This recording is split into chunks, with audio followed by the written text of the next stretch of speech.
मुझे मीठा बहुत पसंद था। यूं ही रोज मेरे पति ननद और सास से छुपाकर मेरे लिए बालूशाही लाते। जब मैं दिन भर घर के सारे काम करके थक जाती तो रात को मेरे पति मुझे वो मिठाई खिलाते और कहते, ये मिठाई बहुत महंगी है, सिर्फ तुम्हारे लिए लाता हूँ। मैं पति की मोहब्बत देखकर शर्मिंदा सी हो जाती, मगर वो बालूशाही जब भी मैं रात को खाती तो मुझे एक गहरी नींद आ जाती और जब मैं सुबह उठती तो मेरी अजीब सी हालत होती। यूं ही एक रात मैंने बालूशाही खाने का ड्रामा किया और नाटक करके जैसे ही मैं लेटी, एक दिन मैं एक काम करती हुई अचानक बेहोश हो गई। जब मुझे होश आया तो मुझे अजीब सी बेचैनी होने लगी, पर इसके साथ ही मेरे पति का रवैया मेरे साथ एकदम से बदल गया। एक दिन मैंने अपने पति को बताया कि मुझे बालूशाही बहुत पसंद है, पर आपके घर में तो मीठा ही कभी कभी बनता है। मैंने ये बात ही की थी कि अगले दिन ही जब रात के वक्त मैं थकी हारी कमरे में आई तो मेरे पति ने मेरे सामने एक डब्बा रखा। मेरे पूछने पर उन्होंने बताया, तुम्हारे लिए बालूशाही लाया हूँ। अपने पति की बात सुनकर मैं हैरान हो गई। आज से पहले तो कभी मेरे लिए कुछ भी नहीं लाए थे, ये अचानक से बालूशाही क्यों लाए हैं। मैं हैरान परेशान थी कि वो अचानक कैसे इतना बदल गए, वो भी अपनी माँ और बहन से छुपकर, जिनकी मर्जी के बिना इस घर का पत्ता भी ना हिलता था, और मेरे पति उनकी मर्जी के बिना सांस भी ना लेते। वो कैसे मेरे लिए उनसे छुपकर मिठाई ले आए हैं। मुझे कुछ बात हजम नहीं हुई, पर बालूशाही खाने के फौरन बाद मुझे नींद आने लगी और मुझे एहसास ही ना हुआ कि कब मैं गहरी नींद की वादियों में चली गई। सुबह जब मेरी आँख खुली तो मेरा सर चकराने लगा, मेरी अजीब सी हालत हो गई। मुझे यूँ लगा जैसे मैं अभी गिर जाऊंगी, पर मैं उठी और थोड़ा फ्रेश हुई। जैसे ही किचन में आई मुझे सास ने घूर कर देखा, जैसे ना जाने मैं क्या करके आई हूँ, इतनी देर से क्यों उठकर आई हो। मेरी सास ने आज पहली बार मुझसे ऐसा सवाल किया कि मैं देर से क्यों उठी। मुझे लगा उन्हें बालूशाही वाली बात पता चल गई है, पर जैसे ही वो मुझे बातें सुनाने लग गई मुझे कुछ और ही महसूस हुआ। मैंने अपने पति समीर के बारे में पूछा कि वो चले गए हैं, तो और क्या तुम्हारे इंतजार में बैठा रहता कि मेरी महारानी उठेंगी तब जाऊंगा। मैं अपनी सास की बातें सुनकर मैं अपना नाश्ता बनाने लग गई थी। मेरी सास मुझे अजीब सी नज़रों से देख रही थी, जैसे मुझ में उन्हें आज कुछ और ही नज़र आ रहा हो।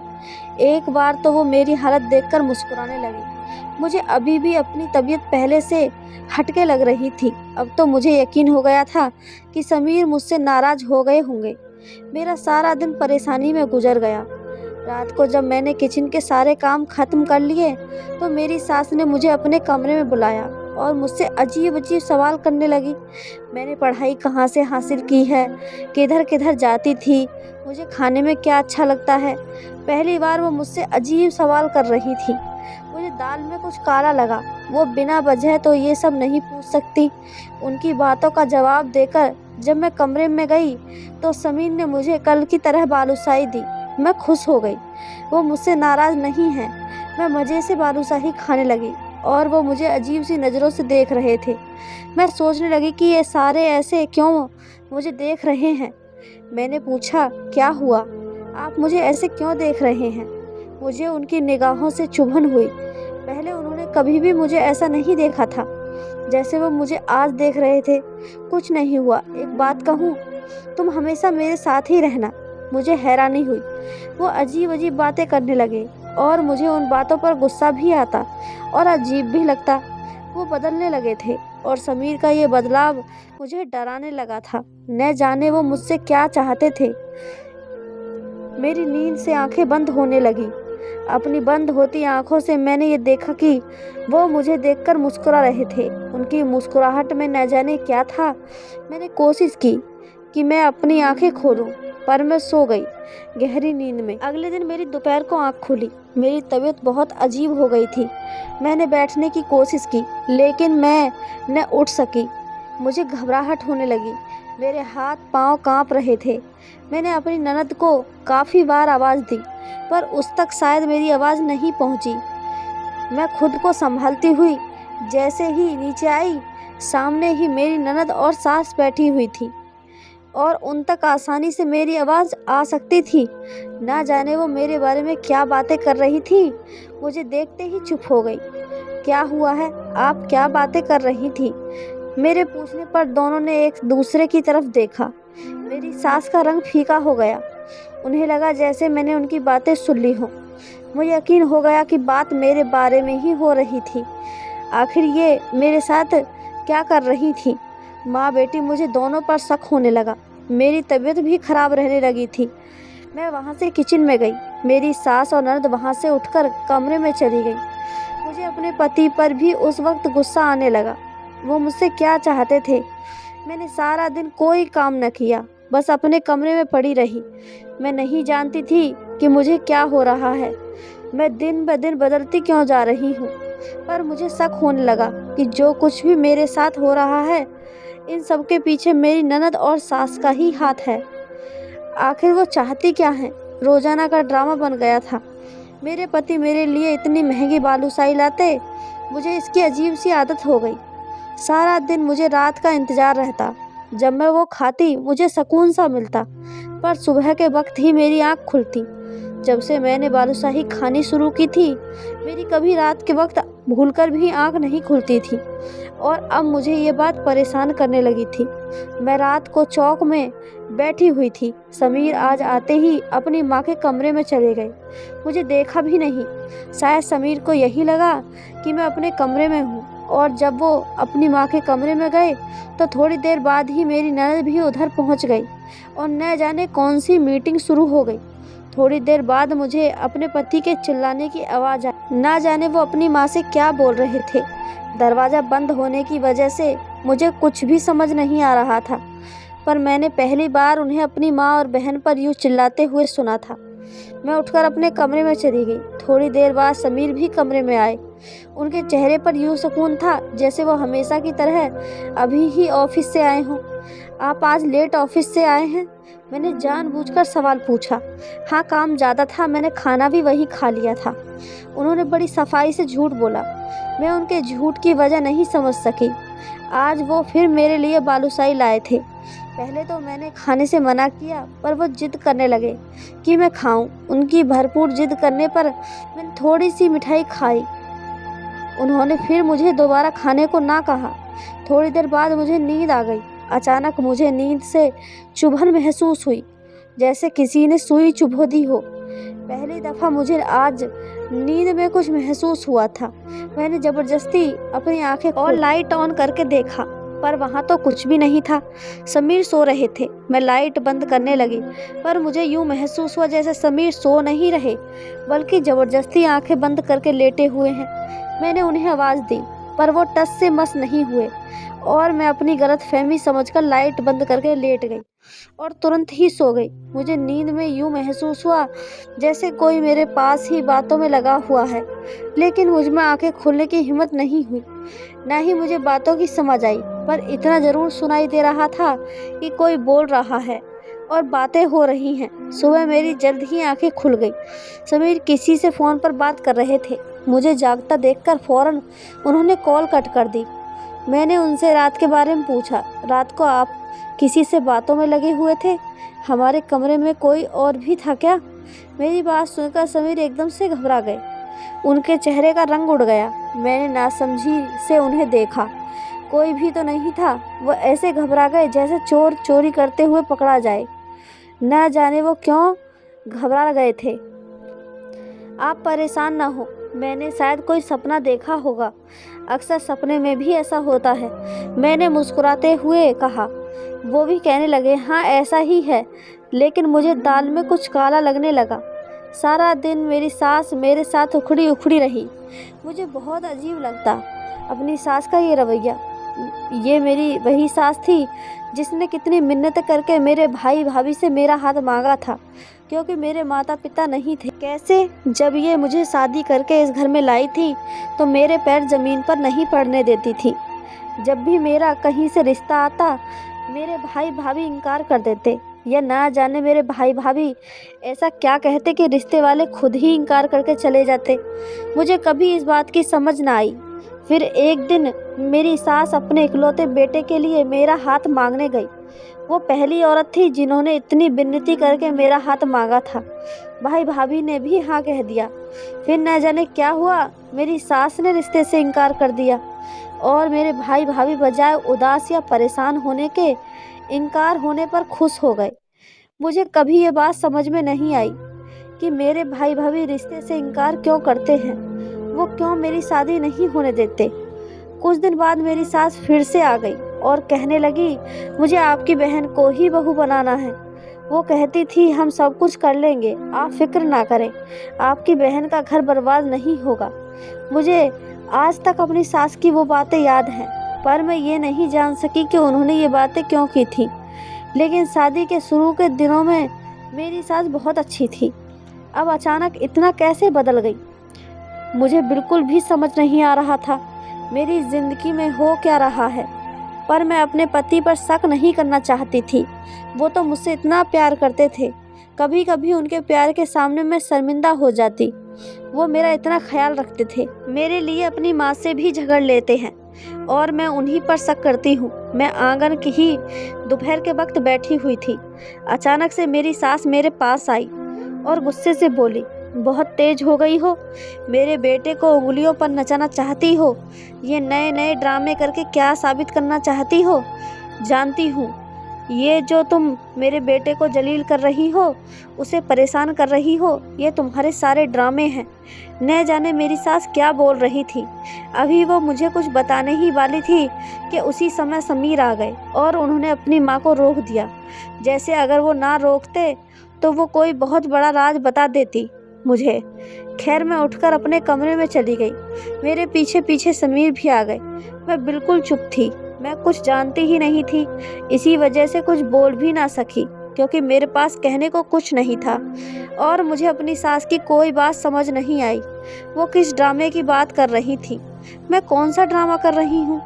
अक्सर अब मेरी सास जाकर मेरे कमरे की तलाशी लेती, कभी मेरे कमरे से कोई चीज़ उठाकर लाती तो कभी कोई। मैंने भी कभी उनसे कोई सवाल नहीं किया। मैंने समीर से उनकी जल्दी आने की वजह पूछी, पर उन्होंने कोई जवाब नहीं दिया और बाहर चले गए। रात के वक्त आए, मैं उनके इंतजार में सो चुकी थी। उन्होंने ही आकर मुझे उठाया और मुस्कुराते हुए कहा, थोड़ा सा इंतजार कर लेती, मुझे आना तो घर ही था। और लगता है अब बालूशाही पसंद नहीं रही तुम्हें। पहले तो बड़े जोश में खाती थी बालूशाही। मैंने उनकी बात सुनी और मुस्कुराने लगी। मैं तो अब भी खाती हूँ, ये कहकर आज भी मैं जी भरकर खाने लगी। पर जैसे जैसे मैं वो खा रही थी, मेरा सर चकरा रहा था। अचानक मैंने देखा कि कमरे में कोई लड़की आई हुई है, पर उस वक्त तक मुझ में इतनी हिम्मत ही नहीं थी कि मैं आंखें खोलूं। मुझे इतनी सुकून की नींद आ रही थी कि मैं दुनिया जहां से बेगानी होकर उस वक्त सोने के लिए बेताब थी। तकिए पर सर रखते ही मुझे सुकून सा मिला और उस वक्त मुझे कोई परेशानी नहीं थी कि कमरे में कोई लड़की आई है या लड़का।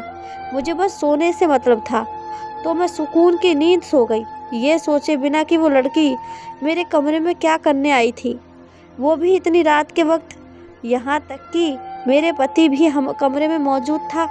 सुबह उठकर मैं यही सोचने लगी कि आखिर वो लड़की कौन थी और क्यों मेरे कमरे में आई थी।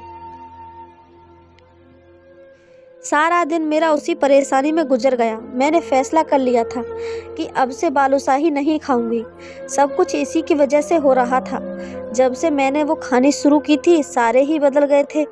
मेरी सास और ननद का मेरे साथ बुरा रवैया हो गया और मेरे पति का मेरे साथ अच्छा हो गया।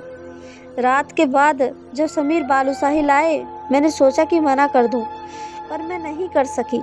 जितने प्यार से वो मुझे दे रहे थे, वो मुझे बालूशाही पकड़ाकर बाहर चले गए।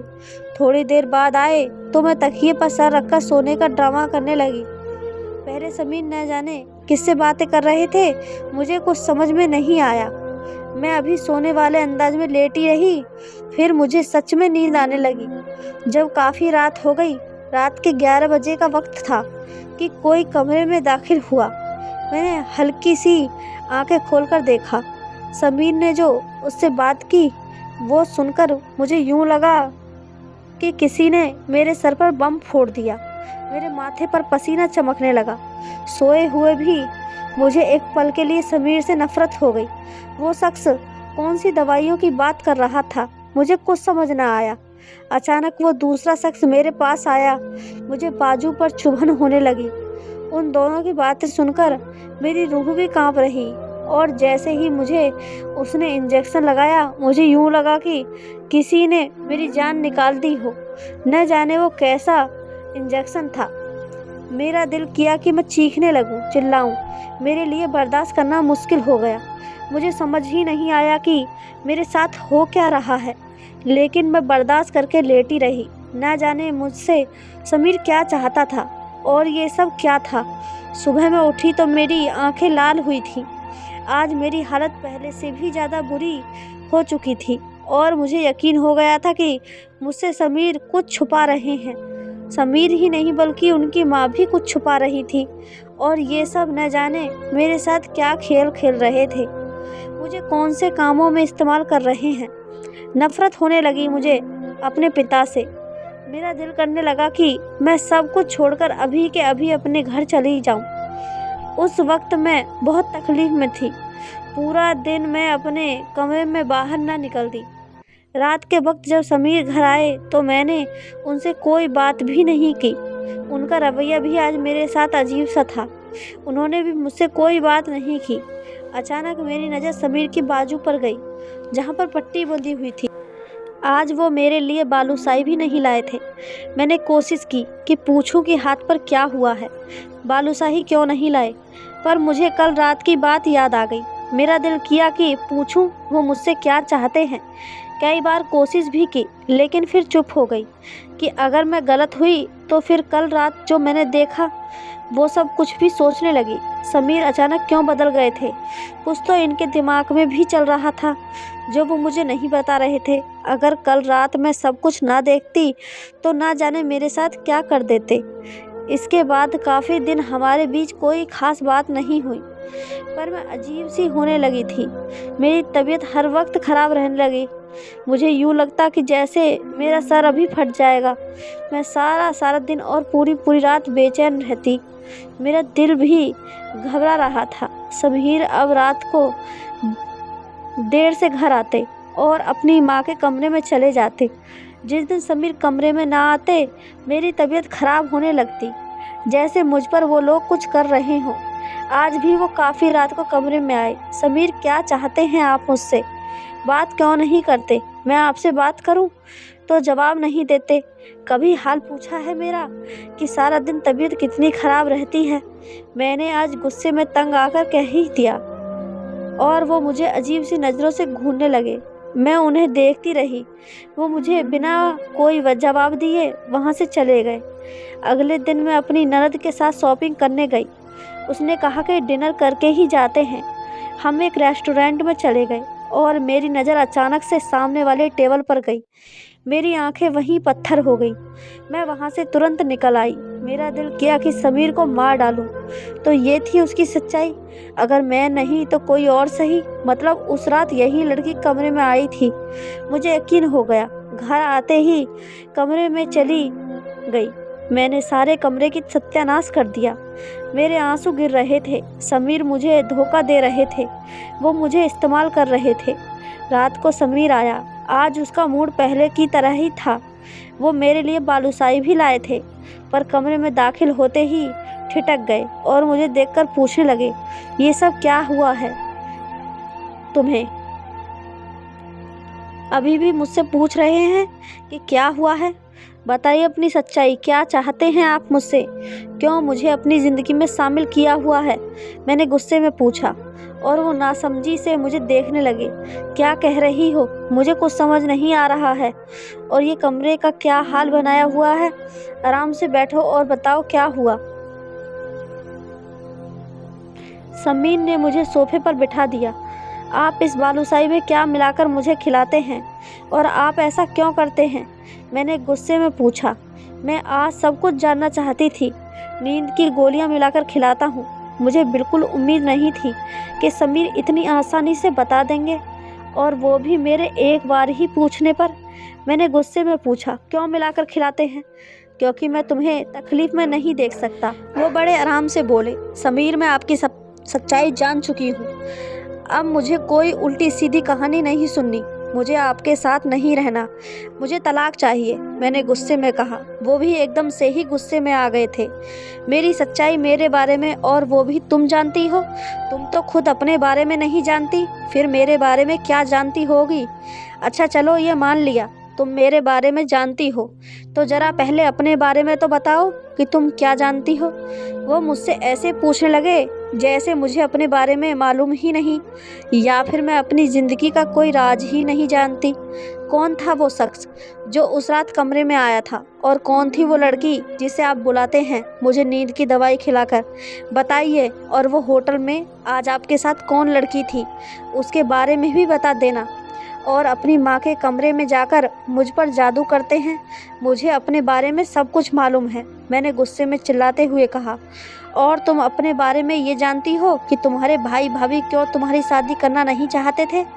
वो सिर्फ मुझसे ही नहीं बल्कि किसी से भी तुम्हारी शादी नहीं करना चाहते थे, क्योंकि तुम एक बीमार लड़की हो, और वो कहते थे कि तुम्हें जल्द ही पागल हो जाना है। जो भी तुमसे शादी करेगा वो तुम्हें तलाक दे देगा। मेरी माँ भी फिर तुम्हारा रिश्ता नहीं लेना चाहती थी। मेरी जिद पर तुम्हें मेरी माँ ने इस घर की बहू बनाया। और रही बात तुम्हें नींद वाली गोलियाँ खिलाने की, तो एक रात थोड़ी सी बालूशाही तुमने खाई थी। अपना हाल देखा था तुमने? मर जाती तुम अगर नींद की दवाई ना खाई होती। तो नींद वाली दवाइयाँ खिलाकर इलाज करवा रहा था तुम्हारा, और वो लड़की तुम्हारा इलाज करने आती थी। और उस रात वो डॉक्टर था मेरे साथ जिसने तुम्हें इंजेक्शन लगाया था। मानता हूँ कि रात के वक्त वो लड़की आती थी।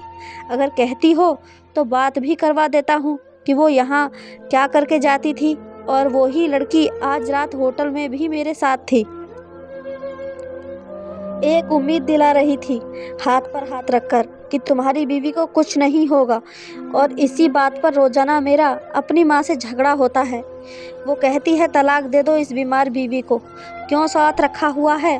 पहले तो उन्हें हमदर्दी थी तुमसे, अब वो तुमसे नफरत करती हैं, क्योंकि मेरा हाल सिर्फ वो देखती हैं। ब्लड कैंसर है तुम्हें, इसी वजह से तुम्हारे घर वाले कहते थे कि मर जाना है तुम्हें अगर पागल हो गई। जिससे शादी होगी वो छोड़ ही देगा तुम। इसी वजह से मेरी माँ ने तुम्हारे भाई से कहा था कि हम ख्याल रखेंगे तुम्हारा। और ये जादू वाली बात किसने तुम्हारे दिमाग में डाल दी है? ऐसा कुछ नहीं, फिक्र मत करो, मेरी माँ भी तुम्हारे साथ ठीक हो जाएगी। समीर ने मुझे सारी सच्चाई बता दी। समीर की बातें सुनते सुनते मुझे एहसास ही नहीं हुआ कि कब मेरी आंखों से आंसू गिरने लगे। मेरा दिल किया कि मैं ज़मीन फटे और मैं इसमें समा जाऊं। मैं कितना इस इंसान को गलत समझ रही थी, और मेरे लिए वो अपना सब कुछ कुर्बान कर रहा था। मुझे कैंसर था, और इसके बावजूद वो इंसान मुझे अपने साथ रखकर बिना मुझे बताए कि मैं परेशान ना हूँ मेरा इलाज करवा रहा था। और मैं उसे कितना गलत समझ रही थी। मैंने उसे रोते हुए वादा किया कि आइंदा कभी ऐसा नहीं करूँगी। वो भी मुस्कुरा दिया। जानता हूँ अब तुम कभी ऐसा नहीं करोगी, और तुम जल्द ही ठीक भी हो जाओगी, समीर ने मुझे दिलासा दिया। तो ये थी हमारी आज की कहानी। आपको कहानी कैसी लगी हमें कमेंट करके ज़रूर बताएं। कहानी अच्छी लगी हो तो चैनल को सब्सक्राइब, वीडियो को एक लाइक ज़रूर करें। धन्यवाद दोस्त।